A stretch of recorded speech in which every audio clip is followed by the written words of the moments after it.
KPM.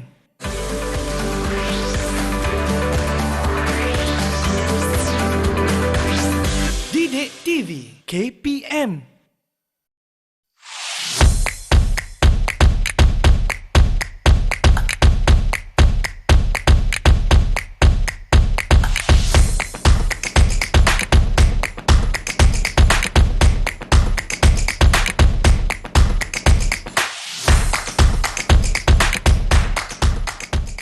Assalamualaikum dan salam sejahtera. Anda sedang menyaksikan program Bina Upaya Didik TV KPM.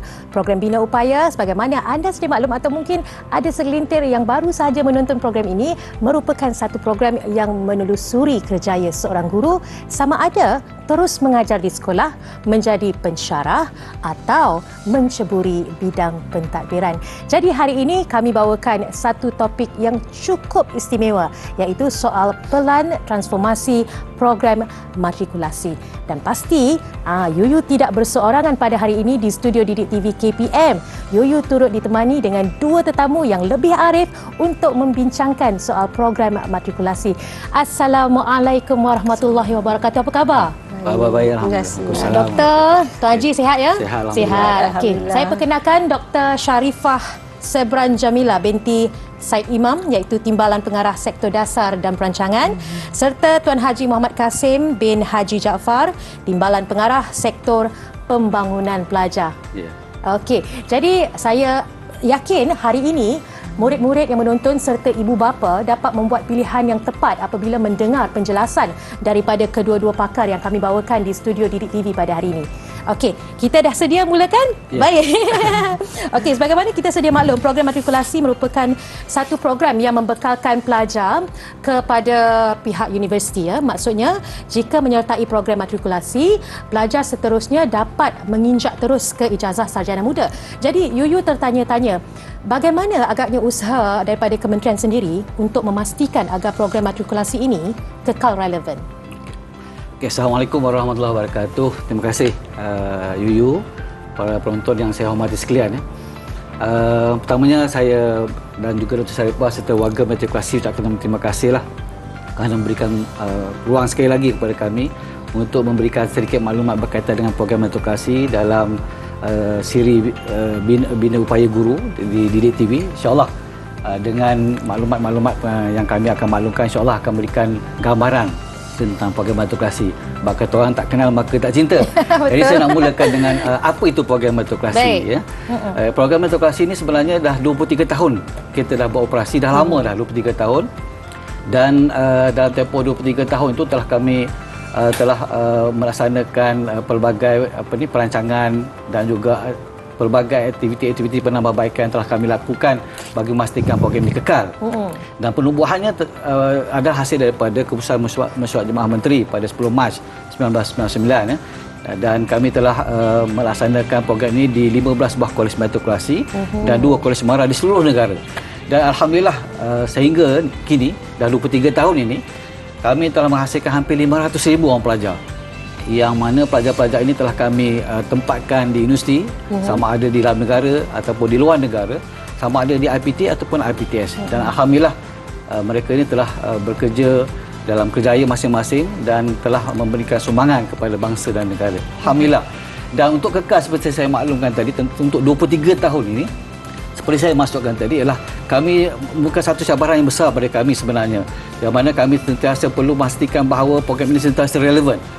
Untuk relevan ini ialah kami perlu melakukan penambahbaikan dari masa ke semasa, dan dengan itulah kami terpaksa melaksanakan pelbagai strategik, pelan-pelan strategik, yang mana pelan strategik ini akan dapat memastikan penambahbaikan kami laksanakan secara menyeluruh dan secara bersepadu yang melibatkan warga matrikulasi.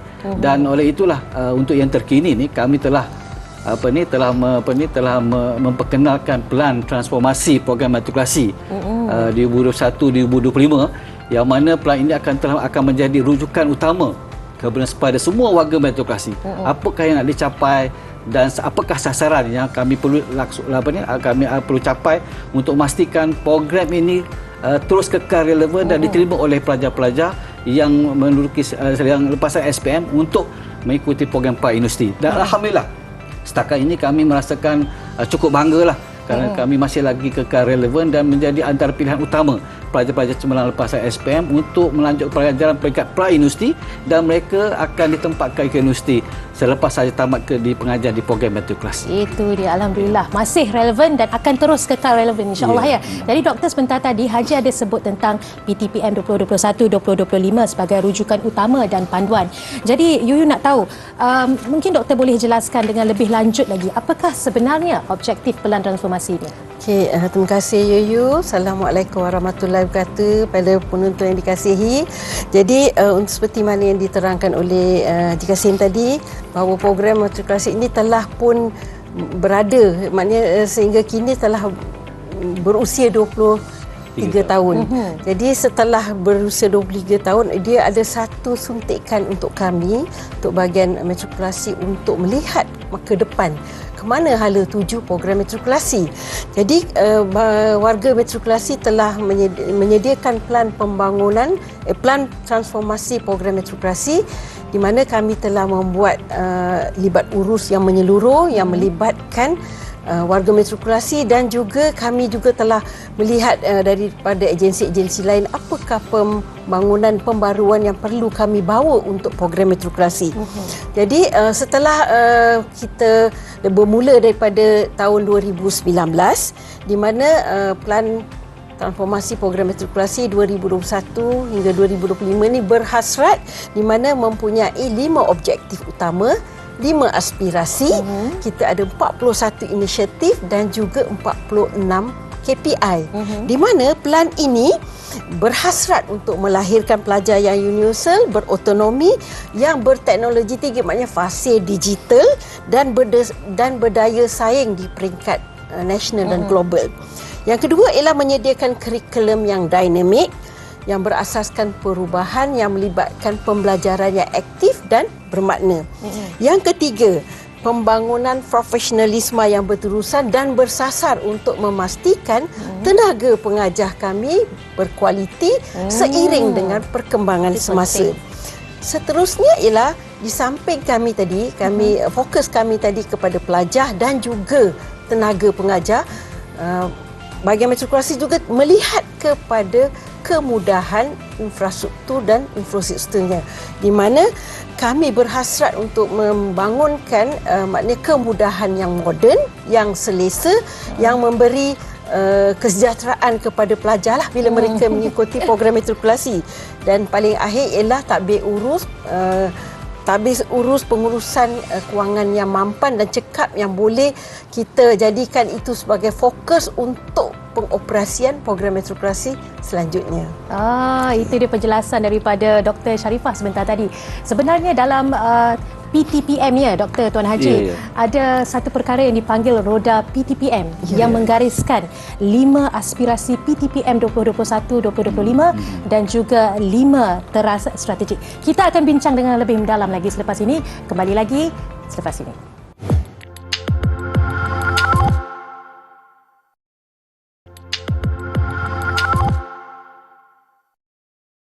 Anda masih bersama Bina Upaya Guru bersama saya Nurul Huda Abdul Aziz dan juga Dr. Sharifah serta Tuan Haji.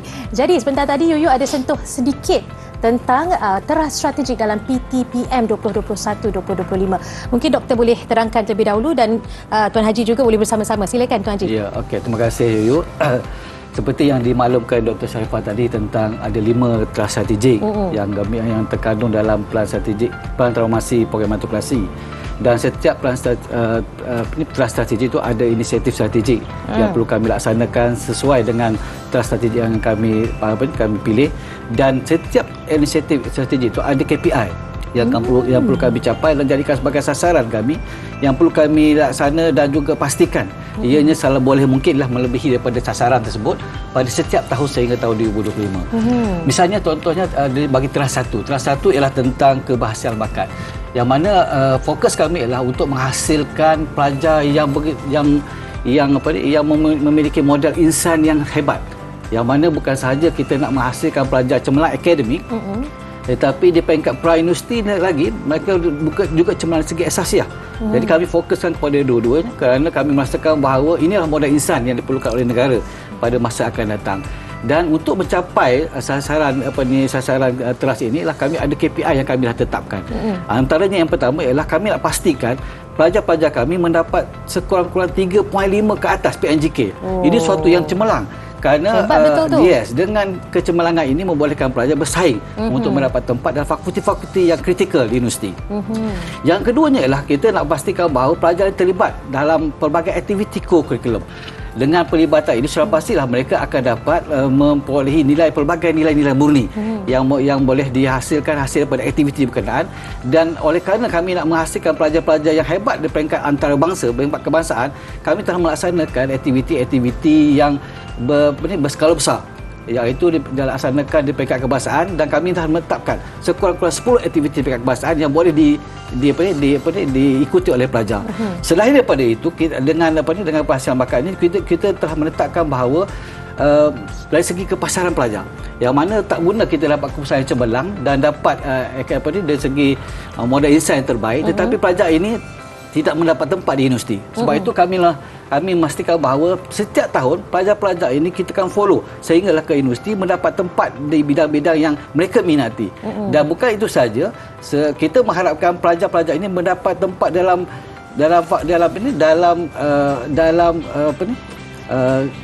pilihan keutamaan mereka. Apa bidang yang mereka mahu pilihan yang pertama. Jadi itu 2 daripada Tuan Haji. 3 mungkin doktor boleh sambung tentang teras strategi seperti ini. yang Haji nyatakan tadi, pertama ialah tentang pelajar. Yang kedua ialah tentang kurikulum yang dinamik. Kita juga nak menyediakan future readiness curriculum untuk masa depan. Yang ketiga, teras strategi yang ketiga ialah pembangunan profesionalisme yang berterusan dan bersasar. Dalam teras ketiga ini, kami melahirkan pemimpin yang berkredibiliti, pemimpin pertengahan yang berfokus, yang mempunyai kompetensi yang tinggi, mempunyai kemahiran yang ketiga. Keempat, kami berhasrat untuk melahirkan pensyarah yang kompeten dan berkemahiran tinggi, di mana peranan pensyarah ini sangat penting. Kalau kita nak program yang berkualiti, mestilah gurunya juga berkualiti dan berkompeten. Betul. Dan keempat ialah warga matrikulasi juga menyumbang kepada pencapaian pelajar. Strategi yang keempat ialah tentang pembangunan infrastruktur dan infrastruktur, di mana kita berhasrat mewujudkan infrastruktur yang lebih moden, selesa dan juga memberi kesejahteraan kepada pelajar, di mana kami telah mengambil kira, sebab selama ini kita tidak memfokuskan tentang penyelenggaraan, nak memodernkan institusi kami.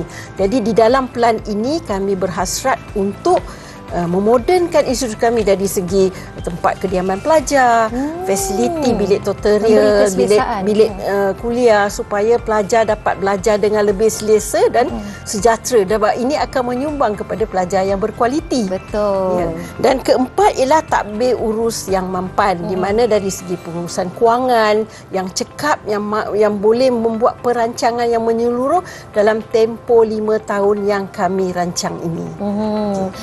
Yuyu yakin ada elemen-elemen lain yang diterapkan, yang diambil kira dalam pelan transformasi program matrikulasi ini. Tapi Doktor, Yuyu masih tertanya-tanya, adakah ada KPI atau inisiatif strategik yang telah pun dicapai?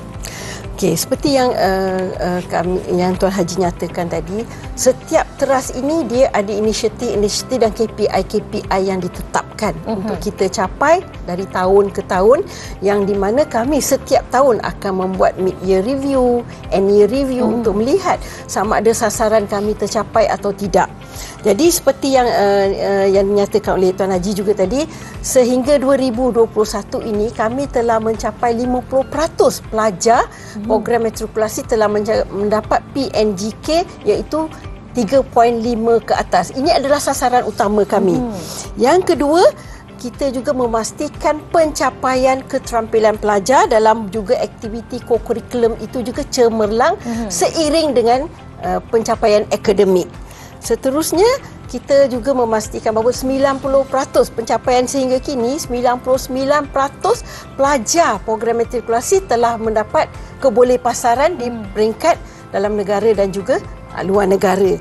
Dan yang terakhir, kami juga berhasrat untuk mencari penajaan-penajaan dari luar untuk membantu pelajar-pelajar ini supaya mereka dapat melanjutkan pengajian dalam negara atau keluar negara. Sehingga kini kami telah pun berjumpa dengan banyak agensi, antaranya ialah seperti Yayasan Bank Rakyat, Yayasan Pelajaran Mara untuk menaja pelajar-pelajar kita, terutamanya mereka adalah B40.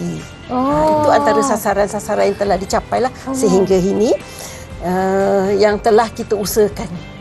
Bagus inisiatif yang dijalankan oleh KPM bukan sahaja membantu mendapatkan tempat di Kolej Matrikulasi itu sendiri, malah turut berusaha untuk mendapatkan penaja-penaja yang berpotensi untuk murid-murid yang turut berpotensi menyambung pengajian ke peringkat yang lebih tinggi.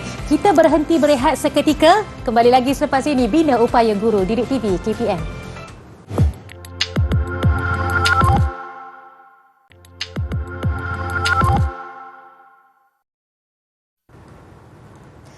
Masih lagi bersama Bina Upaya Guru Didik TV KPM. Jadi sebentar tadi kita telah pun mendengar penjelasan daripada Dr. Sharifah tentang bagaimana KPM telah mencapai beberapa KPI sebagaimana yang disasarkan. Untuk mencapai KPI ini, pastinya ada aktiviti-aktiviti yang dirancang dengan baik. Apakah agaknya aktiviti-aktiviti itu? Seperti yang dinyatakan tadilah yang telah diterangkan dalam plan transformasi program matrikulasi, salah satu hasrat kami ialah supaya program ini diiktiraf di peringkat antarabangsa. Jadi supaya pelajar-pelajar kami ini boleh menyambung pengajian direct entry ke program-program antarabangsa. Antaranya ialah di mana hasrat kami supaya program ini diiktiraf oleh universiti-universiti the top 100 QS ranking, world ranking Ivy dunia. League Universities. Ya. Sehingga kini telah 45 negara, 45 universiti di luar negara telah mengiktiraf program matrikulasi. Daripada 45 itu adalah 21 universiti top ranking tadilah, top world ranking. Jadi ini memberi peluang kepada pelajar-pelajar matrikulasi untuk direct entry. Mereka tidak perlu mengambil apa-apa peperiksaan. Bila CJ matrikulasi diiktiraf, mereka boleh dapat direct entry. Ini satu peluang yang sangat baik, yang jarang-jarang pelajar mendapat peluang seperti ini. Selain pada itu, apa yang kami hasratkan, di mana program matrikulasi berhasrat untuk melahirkan pelajar yang berilmu dari segi pengetahuan, berkemahiran dalam bidang kepimpinan, membawa diri mereka juga beretika, boleh rasional dalam mendepani perubahan-perubahan yang berlaku, dan mereka juga boleh bersaing di peringkat antarabangsa. Itu antara hasrat utama kami lah untuk melahirkan pelajar yang cemerlang. Jadi doktor dah nyatakan tentang aktiviti-aktiviti dan juga hasrat KPM khususnya bahagian matrikulasi. Yuyu nak dengar pula hasrat daripada Tuan Haji sendiri. Okey, terima kasih Yuyu. Seperti yang dimaklumkan tadi, apabila kita terangkan tentang plan transformasi tadi, menggambarkan komitmen kesungguhan kami lah bagi memastikan bukan saja program matrikulasi itu cemerlang, pelajar-pelajar yang kami hasilkan adalah merupakan pelajar cemerlang yang bukan saja menjadi rebutan kepada IPT di dalam negara tetapi juga di luar negara. Jadi bagi anak-anak pelajar dan juga kepada ibu bapa yang berada di luar sana yang akan menduduki peperiksaan pada SPM pada bulan Februari nanti, saya dan juga warga matrikulasi mendoalah supaya anda fokus dan terus kekal untuk meneruskan kecemerlangan di peringkat SPM. Dan insyaAllah nanti pada bulan Januari kami akan iklankan permohonan ke matrikulasi dan permohonan akan dibuka sehingga bulan April dan secara percuma. Mohon secara percuma dan secara dalam talian, dan insyaAllah kami akan memastikan pelajar yang bersama dengan kami untuk kita sama-sama menuju kecemerlangan, bukan sahaja kecemerlangan di program matrikulasi, kecemerlangan anak-anak pelajar, dan juga insya-Allah akan membangun menjadi tenaga kerja yang dihasilkan, yang diimpikan oleh negara pada masa akan datang. InsyaAllah semua hasrat sebagaimana yang telah digariskan oleh KPM boleh dicapai dengan perancangan dan aktiviti-aktiviti dirancang dengan baik agar program matrikulasi terus unggul sebagai antara program yang membawa pelajar-pelajar menjadi cemerlang sebagai wadah perjuangan KPM. Jadi sebagaimana yang kita sedia maklum, 5 teras strategik program ataupun pelan transformasi program matrikulasi sebentar tadi adalah pertama, keberhasilan bakat, kedua, kurikulum dinamik, kemudiannya pembangunan profesionalisme secara berterusan, infrastruktur dan infostruktur moden serta tadbir urus dan pengurusan kewangan yang mampan. Saya yakin jika program matrikulasi ini dikembangkan dan dapat menarik lebih ramai pelajar untuk menyertainya, program ini akan membawa negara ke satu tahap yang lebih tinggi, khususnya jika para pelajar mendapat tempat di universiti-universiti unggul di dunia. Ini sahaja setakat ini program khas Bina Upaya Guru Pelan Transformasi Program Matrikulasi. Topiknya. Sampai jumpa lagi. Assalamualaikum dan salam hormat. Bye.